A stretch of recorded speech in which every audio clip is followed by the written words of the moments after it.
What if the deadliest sound was silence? In Mexico, people say when the music stops, death begins. No gunfire, no shouting, just the low cry of a trumpet drifting through the night.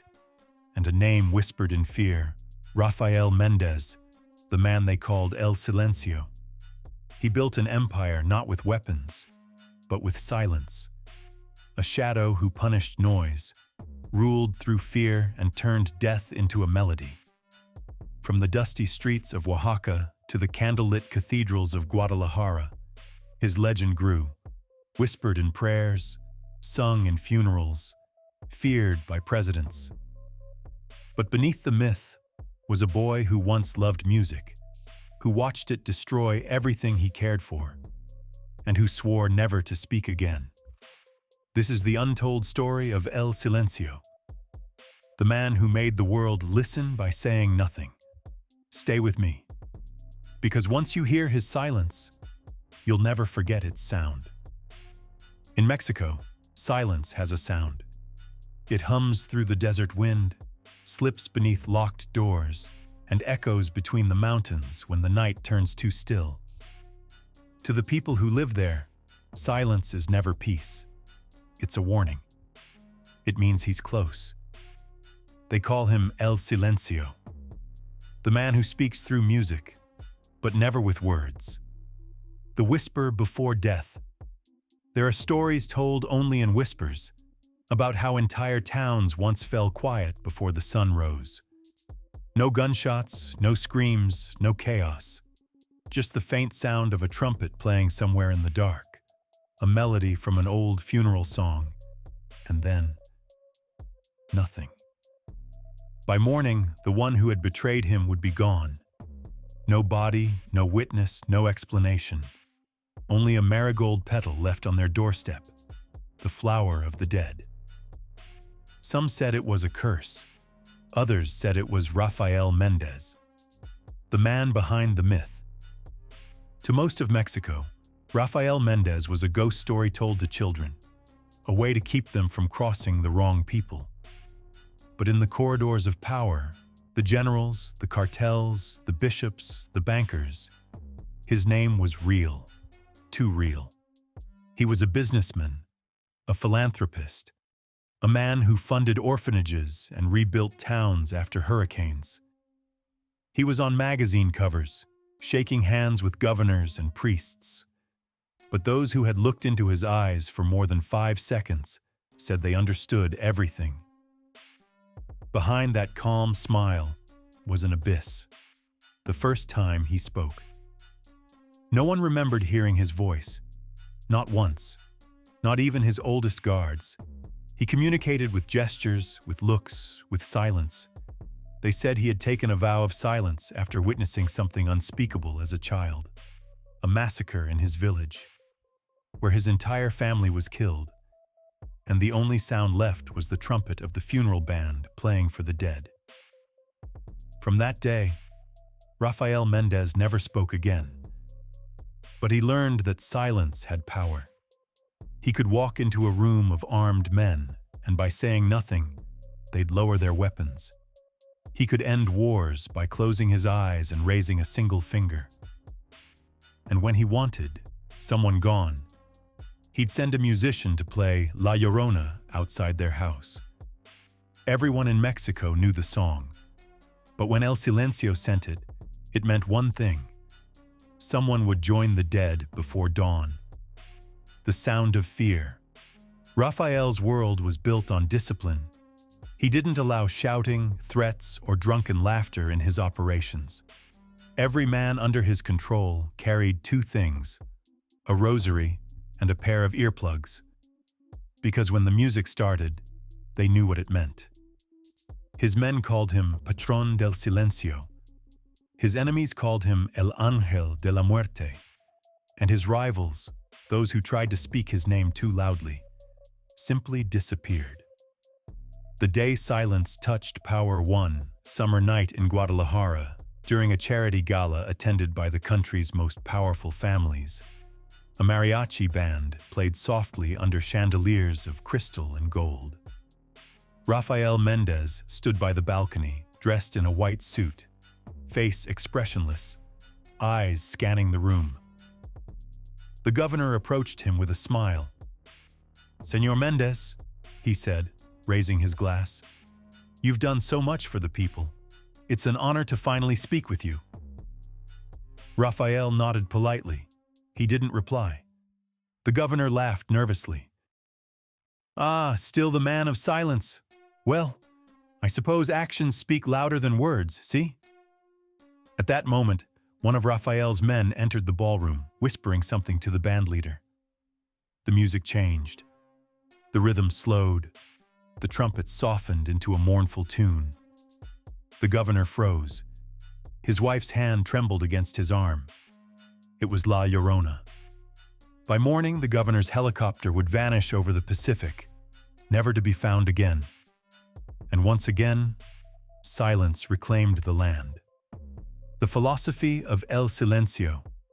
Those close to him said Rafael didn't kill out of rage or greed.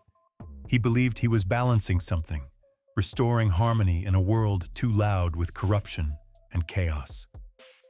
"Noise," he wrote in a single note found in his study, "is how evil hides. Silence exposes the truth." He viewed his empire not as crime, but as cleansing. He didn't punish the poor, only the powerful who pretended to serve them. Every disappearance was, to him, a correction, a restoration of balance. And yet, even his followers whispered in fear. Because the line between justice and damnation was drawn only in his mind, and in silence, no one could argue. The man who became the wind. In a country where violence had faces, accents, and slogans, Rafael Mendez had none. He existed like a myth in motion, a rumor carried by wind, a melody played in the distance, a silence that stretched too long to be natural. Reporters tried to expose him, priests tried to reason with him, and presidents tried to bribe him. All failed. Because how do you fight a man who never speaks, never threatens, never explains, only listens, and then erases? In Mexico, silence is sacred. But when it belongs to Rafael Mendez, it's also the sound of death. Long before he became the ghost that ruled in silence, Rafael Mendez was just a boy with too much noise in his head. He was born in a small village outside Oaxaca, surrounded by mountains, cornfields, and the restless hum of cicadas that never seemed to stop. His father, Carlos Mendez, played trumpet in a local mariachi band, a man who believed music could bless or curse a soul depending on the notes you played. His mother, Lucia, sold flowers in the plaza. Every morning, she would weave marigolds into crowns and tell Rafael, "These are for the living, not the dead. But one day, the dead will ask for them too." He didn't understand what she meant then. But later, he would. The night the music died. It was a festival night, the Dia de los Muertos, when the villagers decorated graves with candles and sang songs for those they loved. Rafael's father played his trumpet that night, and the sound carried far across the hills like a prayer. Rafael was only 10. He remembered dancing barefoot in the dust, holding his mother's hand, watching his father lift the trumpet to the sky and blow a note so pure that even the candles seemed to bow. Then came the trucks, men with guns. No faces, just shadows and headlights. They came without warning, soldiers or something worse. His father stopped playing. The music broke mid-note. Rafael remembered the sound of boots on dirt, the yelling, the crash of instruments. He remembered his mother's scream, sharp, short, and final. And then nothing. No gunfire, no crying, just silence. When the boy opened his eyes, the entire plaza was empty. The candles still burned, the marigolds still glowed, but everyone he loved was gone. In the distance, His father's trumpet lay bent in the dust. One petal of marigold stuck to the bell. That was the last sound Rafael ever heard that wasn't in his own head. The boy who wouldn't speak. They found him the next morning, alone, blood-stained, barefoot, holding the broken trumpet in his arms. The soldiers called him Mudo, the mute. But he wasn't deaf. He just refused to speak. He was taken to an orphanage run by priests. They tried to make him talk. They punished him for staying quiet. They told him silence was rebellion.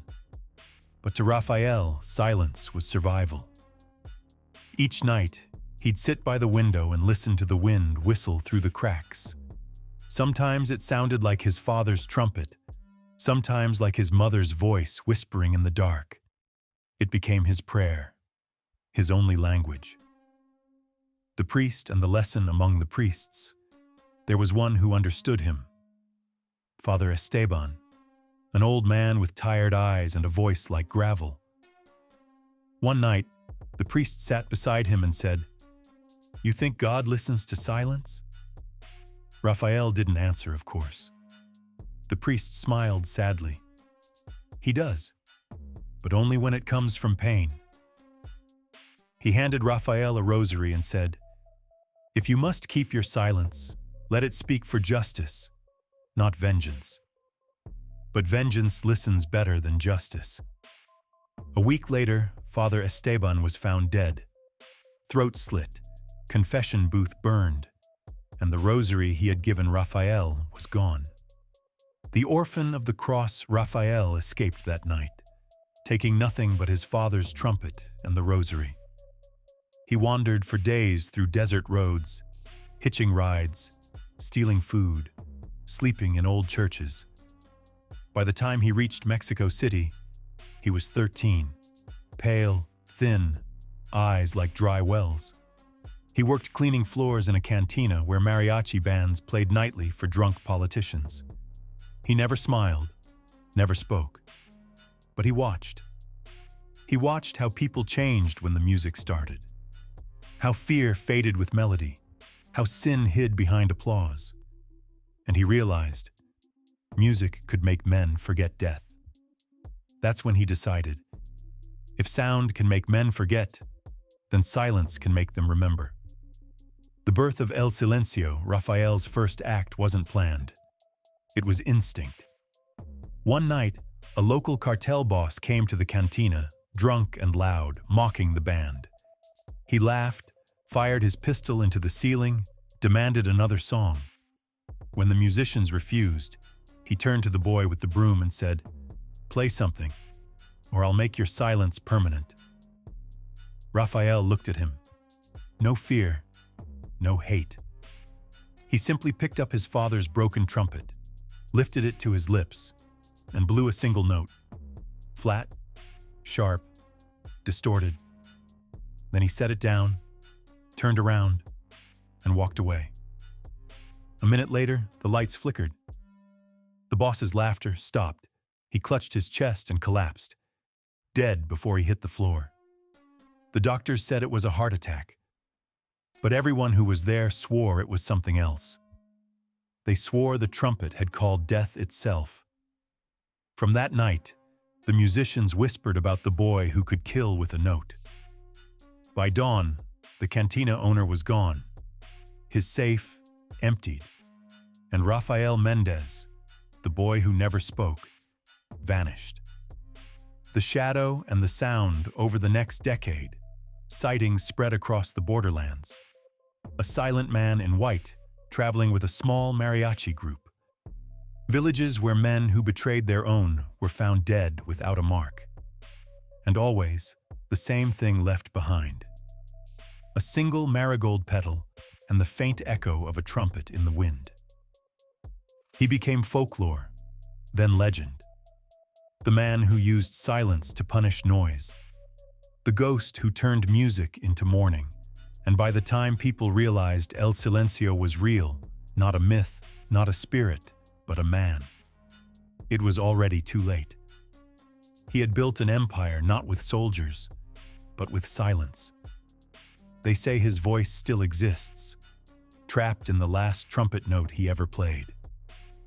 And when the wind carries that sound across the desert, someone always disappears before morning. Because El Silencio never kills with noise. He kills when the world forgets how to breathe. By the time the world began whispering his name, Rafael Mendez had already rewritten the rules of fear. He didn't build his empire with bullets or fire.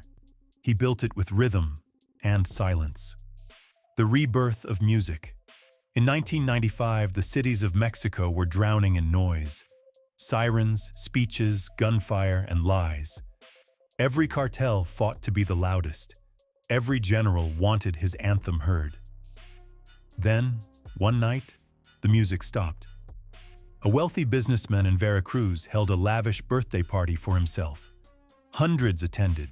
Governors, colonels, singers, mistresses. A mariachi band played in the courtyard, trumpets echoing into the humid air. At exactly midnight, the band paused for a break. Then, from somewhere unseen, a single trumpet began to play. A slow, mournful melody. El son del silencio. No one recognized the tune, but something about it made the air feel heavier. The candles flickered, the guests froze, and then the lights went out. When they came back, the host was slumped in his chair, his wine glass shattered on the tiles. He was dead. No wound, no poison, no trace. On his chest lay one marigold petal. The message, the next morning, every newspaper in Mexico City carried the same anonymous ad. Noise breeds chaos. Silence brings peace. There was no signature. No one claimed responsibility. But the entire country understood. That night became known as La Primera Nota, the first note, and Rafael Mendez's legend turned into a movement. The structure of silence. Within months, whole regions fell under his quiet control, not through war, but through surrender. Politicians who had mocked him publicly began to resign without explanation. Journalists who spoke his name vanished mid-broadcast. Rival cartels sent emissaries carrying white flags, not to negotiate, but to listen. Because Mendez didn't make deals, he made compositions. Each of his lieutenants was a musician. Each town he ruled had its own melody, an arrangement of life and death. When a trumpet sounded in one key, it meant a warning. When a violin joined in, it meant forgiveness. But when the music stopped altogether, someone was gone. The musicians of death, they called them Los Mudos, the mutes, an orchestra of killers who never spoke. Each man trained to play an instrument, to communicate through harmony instead of orders. They moved like shadows through the streets, dressed in black, carrying cases that held either violins or rifles, sometimes both. When they arrived in a town, the people knew it was too late. They didn't shout, didn't fire. They played. A funeral march echoing through empty streets, children peeking from windows, mothers praying, clutching their rosaries. By morning, the names on Mendez's list were gone. It wasn't terror anymore. It was ritual. The law of silence. To maintain control, Rafael created one rule that every soul in his territory obeyed. Speak only when spoken to. Listen when silence calls. Breaking this rule was unforgivable. When a young lieutenant once mocked the philosophy, laughing that fear can't be silent. Mendez looked at him with pity. He didn't say a word. That night during dinner, the lieutenant's phone rang, a mariachi ringtone. He laughed, answered, and froze. From the other end came a familiar melody, La Llorona. The line went dead. By sunrise, so did he. No one ever laughed again. The Cathedral of Echoes. Rafael's headquarters was unlike any fortress. It was a cathedral, abandoned long ago, standing in the hills of Zacatecas. He rebuilt it not as a church, but as an orchestra hall for the damned. Every evening, he would sit in the front pew, eyes closed, listening to his musicians rehearse. No words, no applause, only sound and silence weaving together like prayer and punishment. The walls were lined with instruments, trumpets, violins, cellos, each belonging to someone who had once betrayed him, their names engraved in gold. Locals called it La Catedral del Silencio. They said if you stood outside long enough, you could hear the echoes of every soul that had ever defied him, playing eternally beneath the stained glass windows. The gospel of fear, for Rafael, silence wasn't just power, it was faith. He believed the world had forgotten reverence. People shouted over truth, politicians lied louder than they prayed, and even death was noisy. So he created his own gospel. In silence, there is justice. In sound, there is sin. He didn't preach it. He didn't have to. His followers believed simply by surviving. The people he spared became devoted, some out of gratitude, others out of terror. Churches in his territory stopped ringing bells. They played trumpets instead. Weddings, funerals, confessions, all performed in silence. It was said that even God had to whisper when crossing Mendez's land. The president who listened. When Mendez's empire reached the capital, the president of Mexico sent for him, not to arrest him, to ask for peace. The meeting took place in a darkened villa outside the city. The president spoke first. "Señor Mendez, I can't control the chaos anymore. Name your price. Just stop the killing." Rafael wrote one word on a napkin. "Obedece." Obey. The president hesitated, then nodded. When he looked up again, Mendez was gone. Only the napkin remained. That night, the national radio stations fell silent for 12 hours. No ads, no news, no music, just silence. And the people of Mexico understood. The country now belonged to El Silencio. The sound of absolute power. He had no army, no slogans, no speeches, but everyone obeyed him. From generals to priests to children on the street. Because in a world that worshipped noise, Rafael Mendez had become something divine, the god of quiet. And yet, somewhere beneath all the devotion, all the fear, a single question still lingered among those who served him. Did he build silence to protect the innocent, or to bury the truth forever? No one dared ask, because asking meant breaking the silence. And in Mendez's world, breaking silence was the loudest way to die. Silence had protected Rafael Mendez for more than 30 years. It was his armor, his kingdom, his curse. But that night, inside a dim cathedral on the edge of Guadalajara, silence betrayed him. Because for the first time in decades, someone dared to break it. The woman who spoke her name was Valeria Cruz, the only journalist who refused to be silenced. For years, she had written under pseudonyms, exposing corruption, following whispers about a ghost who ruled through fear and music. Her colleagues called her reckless. Her editors called her suicidal. But Valeria had lost a brother in Veracruz, a trumpet player taken during La Primera Nota, and she wanted answers. When she found a letter signed only with a marigold petal and an address in Zacatecas, she knew it was a summons, not a threat. The Cathedral of Echoes. She arrived at La Catedral del Silencio after midnight. The moonlight filtered through broken stained glass, painting the pews in blood red and gold. At the far end of the hall stood a single man, tall, dressed in white, hands clasped behind his back. Rafael Mendez. He didn't turn when she entered.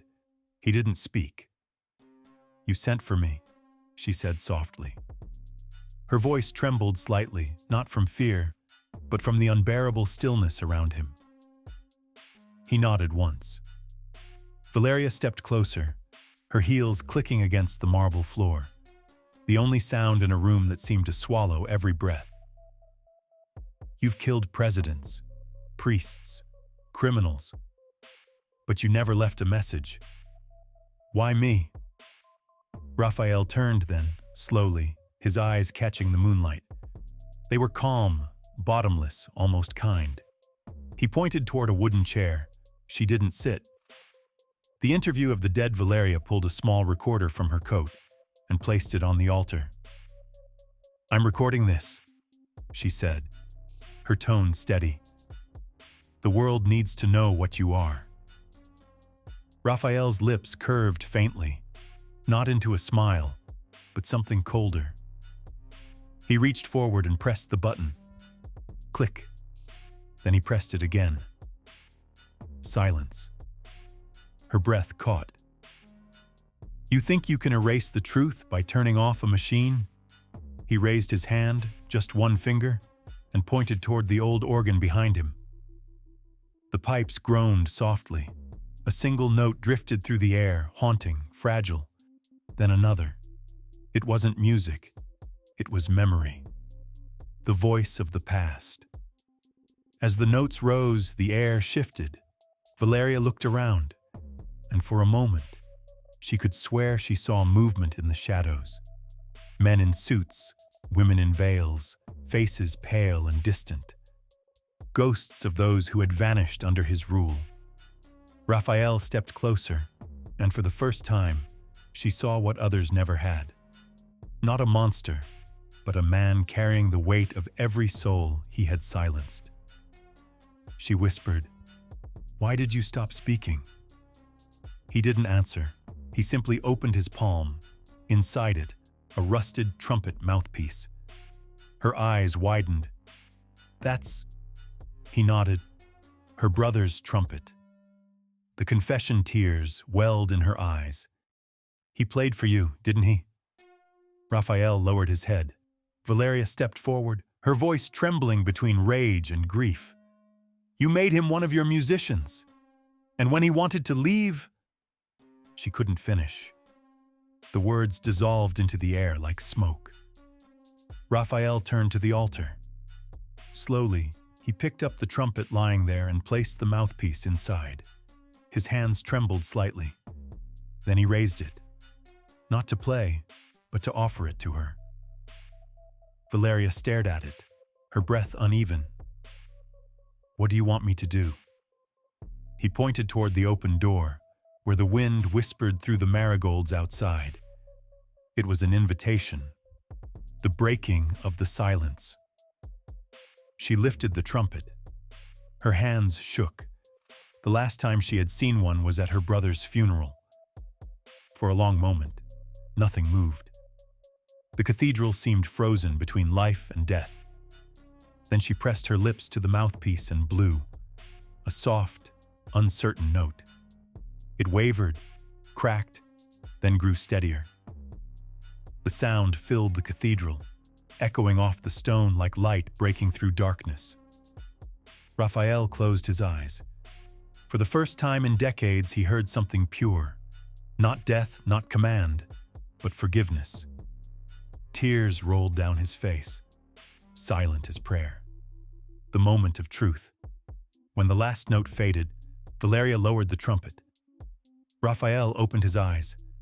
The calm in them was gone, replaced by something raw, human, broken. She whispered, "You can still choose, you know. You can end this. You can speak again." He looked at her, the only person who had ever dared to ask him for his voice back. Then he turned toward the altar and, with slow, deliberate movements, picked up his rosary. He pressed it to his lips. And finally, he spoke. 2 words. "Perdona-me. Forgive me." The sound that ended the silence. The wind rushed through the cathedral like a scream released after centuries. The candles burst into flame, and every instrument hanging on the wall, violins, trumpets, drums, began to resonate softly, as if answering a call. Valeria dropped to her knees. When she looked up again, Rafael was gone. Only the rosary remained, coiled beside the trumpet. Outside, the marigolds swayed in the wind, their petals scattering across the sand like golden confessions. For the first time in Mexico's history, the night was not silent. It sang, and somewhere in the distance, a voice whispered, soft, tired, eternal, Silencio has ended. The night he disappeared, no one heard a thing. No gunfire, no screams, only the wind slipping through marigold fields outside Zacatecas, carrying the last note of a trumpet that had no player. By morning, the cathedral was empty. The altar stood bare, its candles burned to shadows. And on the floor lay a single petal, still warm. The nation woke to a rumor. El Silencio was gone. The man who vanished into faith, the government announced nothing. The church remained quiet, but everyone felt the change. In Mexico City, traffic seemed softer. In Guadalajara, gunfire stopped for a week. The air itself felt lighter, as if the country had been holding its breath for 30 years and was finally allowed to exhale. Some believed Valeria Cruz had killed him. Others said he had forgiven himself and walked into the desert to die. But in the villages where he was once feared, they began to light candles for him. Not as a criminal, as a saint. They called him San Silencio, the saint of quiet mercy. The cult of the quiet. It began with musicians, street performers and mariachi bands who claimed to dream of him. A tall man in white standing beneath an arch of light, handing them a single petal and saying nothing. After those dreams, they said their music sounded different, softer, truer, as if tuned to the heartbeat of the earth. Soon, churches that had once condemned him began hosting midnight vigils in his honor. Candles lined the pews, and instead of sermons, people sat in silence for exactly 7 minutes. 7 minutes, the length of the last song he was ever heard to play. Those who attended claimed miracles followed. Fevers broken, addicts cured, families reunited. Others called it madness. But no one denied that for the first time in a generation, Mexico had learned to listen again. The woman who heard too much. Valeria Cruz never published her interview. The tape was found in her apartment a month later, blank, except for a single sound at the end. A faint breath, followed by a whispered word. Gracias. No one could prove it was Rafael's voice, but she stopped writing after that. Instead, she traveled through villages and taught children to play trumpet. Every lesson began the same way. 7 seconds of silence before the first note. When asked why, she smiled and said, "Because in that moment, he's listening." The return of the sound years passed. The cartels rose again, louder than ever. The politicians shouted their promises, the streets filled with sirens and propaganda. But then, in small pueblos along the border, strange things began to happen. A convoy of armed men would enter a town and find themselves surrounded by music. Dozens of children playing trumpets in perfect unison. No one spoke. No one ran. By morning, the men would be gone. No bodies, no blood, only petals. Rumors spread of a new order rising, not a cartel, but a movement called La Hermandad del Silencio. Its members didn't kill, they cleansed. They believed El Silencio had never died. He had simply become the sound between heartbeats, the pause before judgment, the trumpet in the vault. In 2023, during the renovation of an old bank in Mexico City, workers discovered a sealed room. Inside was a chair, a candle, and a trumpet covered in dust. Etched along its side were the words, "El ruido es mentira, el silencio es verdad." Noise is a lie. Silence is truth. Experts confirmed the instrument was over a century old, but the engravings were fresh. When they tried to move it, the power cut out across the district. Some said it was a coincidence. Others said El Silencio had returned to remind the world that peace was never earned by noise. The legacy of the quiet king. To this day, his story divides Mexico. Was Rafael Mendez a killer or a savior, a demon or a saint? In schools, teachers call him a warning about the danger of absolute power. In bars, they toast his name when the music stops. And in churches, some still pray to him before confessing. Because sometimes the living forgive more slowly than the dead. But the truth is simpler. He was a man who lost everything to sound and found salvation in silence. He taught a nation that words can lie, music can deceive, and sometimes the only way to heal is to stop speaking. The desert and the note. On certain nights in Oaxaca, when the wind blows from the north and the moon hangs low over the mountains, people swear they hear it, a trumpet playing far away, too soft to be real, too perfect to be human. It plays a song no one remembers, but everyone feels.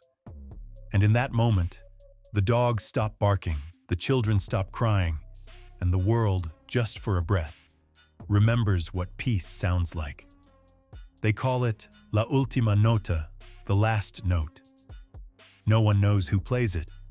Some say it's the wind through the caves. Some say it's Valeria Cruz. And some say it's the ghost of a boy from Oaxaca, still trying to finish the song his father started. The silence remains. When the music fades and the night settles again, there is only one thing left: silence. But it's not the same silence as before. It's not the silence of fear or control. It's the silence of understanding, the space between heartbeats where forgiveness lives. Because El Silencio did not die. He became the pause the world needed to breathe. And somewhere out in the desert, a single trumpet still waits to be played again. They say silence is peace. But for Rafael Mendez, silence was power and punishment. He made a nation kneel without firing a single shot. He taught a world built on noise to fear the quiet between two breaths. But in the end, even the man who silenced Mexico had to face his own truth. That no empire lasts forever, not even one built on fear. Because silence can't hide guilt. It only makes it echo louder. And yet, what if his silence wasn't cruelty, but confession? What if every note he played, every life he took, was his way of asking forgiveness for a world that forgot how to listen? Maybe El Silencio wasn't a monster. Maybe he was just a man who loved music too much and lost everything to its noise. So tell me, do you think silence is peace? Or just another kind of scream? Leave your thoughts below. Like, share, and subscribe for more stories that make you feel, question, and remember.